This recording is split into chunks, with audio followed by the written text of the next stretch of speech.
We are the owners of a story not common, one told by wind-fallen trees, and elements invited to scorch and soak and stain.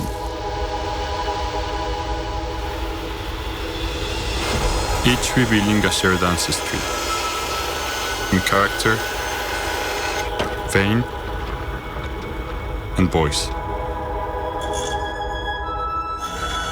Every day, the hum of practice and process guides our calling,